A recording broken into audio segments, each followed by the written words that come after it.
ನಮಸ್ಕಾರ ಎಲ್ಲರಿಗೂ. ಇವತ್ತು ನಾನು ಸುಸೈಡ್ ಬಗ್ಗೆ ಮಾತಾಡ್ತಾ ಇದ್ದೀನಿ. ಇದೊಂದು ಸೀರಿಯಸ್ ಟಾಪಿಕ್, ನಂಗೆ ಗೊತ್ತಿದೆ. ನನ್ನಲ್ಲಿ ಒಂದು ಇಶ್ಯೂನು ಇದೆ, ಏನಂದ್ರೆ ನನಗೆ ಇಮೋಷನಲ್ ಡೆಪ್ತ್ ಅಷ್ಟು ಗೊತ್ತಾಗೋದಿಲ್ಲ. ಆದ್ರೂ ಈ ಒಂದು ಟಾಪಿಕ್ ಅನ್ನು ಎಕ್ಸ್ಪ್ಲೋರ್ ಮಾಡ್ಬೇಕಂತ ಇದ್ದೀನಿ. ನನ್ನ ತಲೆಯಲ್ಲಿರುವ ಕೆಲವು ವಿಚಾರವನ್ನು ಅನ್ಫಿಲ್ಟರ್ಡ್ ಆಗಿ ಹೇಳ್ಬೇಕಂತ ಇದ್ದೀನಿ.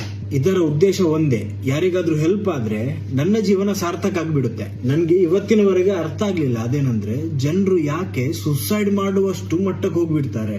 ಅವ್ರ ತಲೆಯಲ್ಲಿ ಏನ್ ನಡೀತಾ ಇರಬಹುದು. ನಮ್ಮ ಜೀವವನ್ನು ನಾವೇ ತಗೋಬೇಕಾದ್ರೆ ಇಮ್ಯಾಜಿನ್ ಮಾಡಿ ಎಷ್ಟು ಧೈರ್ಯ ಹಾಗೂ ಎಷ್ಟು ಕರೇಜ್ ಇರಬೇಕು ನಮ್ಮಲ್ಲಿ. ಸುಸೈಡ್ ಮಾಡ್ತಾ ಇದ್ದೀರಾ ಅಂದ್ರೆ ನೀವು ಆಲ್ರೆಡಿ ಸೋತಾಗಿದೆ. ನಿಮ್ಮಲ್ಲಿ ಈ ಒಂದು ಪರ್ಟಿಕ್ಯುಲರ್ ಪ್ರಾಬ್ಲಮ್ ಅನ್ನು ಇನ್ಮೇಲೆ ಫೇಸ್ ಮಾಡೋದಕ್ಕೆ ಆಗೋದೇ ಇಲ್ಲ ಅಂತ ಅರ್ಥ.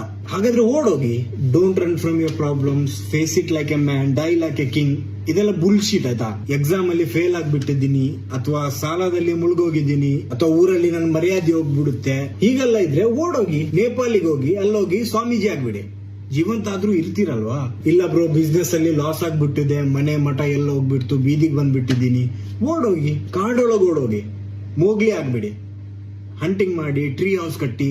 ವರ್ಸ್ಟ್ ಇಂದ ವರ್ಸ್ಟ್ ಏನಾಗ್ಬಿಡುತ್ತೆ, ಪ್ರಾಣಿ ಬಂದು ತಿಂದು ಬಿಡುತ್ತೆ. ಹೇಗೋ ಸಾಯೋರೇ ಇದ್ದಿದ್ದಲ್ವಾ ನೀವು. ಅಕಸ್ಮಾತ್ ಸಕ್ಸಸ್ಫುಲ್ ಆದ್ರೆ ಇಡೀ ಕಾಡು ನಿಮ್ದಾಗ್ಬಿಡುತ್ತೆ. ಇದು ಎಲ್ಲಾ ತರದ ಸುಸೈಡಲ್ ಥಾಟ್ ಗಳಿಗೆ ಅನ್ವಯ ಆಗುದಿಲ್ಲ.